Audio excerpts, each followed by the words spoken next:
ஞாயிற்றுக்கிழமை காலையில் 6 மணிக்கு கிளம்புறதாங்க பிளானு. முந்தின நாள் நல்லா மழை பெஞ்சனால குழந்தைங்க கொஞ்சம் நேரம் தூங்கிட்டாங்க. அதனால் ஒரு 7:30 7:45 தான் கிளம்பியிருந்தோம்.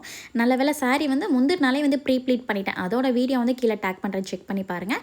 இன்ஸ்டாவில் பார்க்குறீங்கன்னா லிங்க் வந்து ஹைலைட்ஸில் கொடுக்குறேன். ஃபங்க்ஷன்லாம் நல்லபடியாக அட்டன் பண்ணிவிட்டு ரிட்டன் வரும்போது வெதர் வந்து சில்லுனாவே தான் இருந்தது. அதனால் ஹஸ்பண்டை வந்து சிக்கன் வாங்கிட்டு வர சொல்லியிருந்தேன். இன்க்ரீடியன்ஸ் பார்த்தாலே கண்டுபிடிச்சிருப்பீங்க, தெரிஞ்சவங்க கமெண்ட்டில் சொல்லுங்கள். இது செய்யறதுக்கு கடாயில் நல்லெண்ணெய், சின்ன வெங்காயம், விதை நீக்கின வரமிளகாய் சேர்த்துக்கலாம். கண்ணாடி பதம் வந்தோடனே இஞ்சி பூண்டு பேஸ்ட்டு, வாஷ் பண்ண சிக்கனு, உப்பு, மஞ்சத்தூள், இவ்வளோதாங்க. சிம்பிள் இன்க்ரீடியன்ஸ் தான். இதுக்கு பதிலாக நீங்கள் நாட்டுக்கோழி எடுத்துட்டிங்கன்னா டேஸ்ட்டு சூப்பராக இருக்கும். ஒரு 20லேருந்து 25 நிமிஷம் மூடி போட்டு நல்லா வேக விடுங்க. தேவைப்பட்ட ஒரு அரை டம்ளர் மட்டும் தண்ணி சேர்த்துக்கலாம். ரச சாதம், பருப்பு சாதத்துக்கு டேஸ்ட்டு சூப்பராக இருக்கும். நாங்கள் சப்பாத்தியோட வச்சு சாப்பிட்ருந்தோம். டேஸ்ட்டு சூப்பராக இருந்தது. அண்ட் இதே மாதிரி வீடியோஸ்க்கு பேஜை ஃபாலோ பண்ணிக்கோங்க. தேங்க்யூ.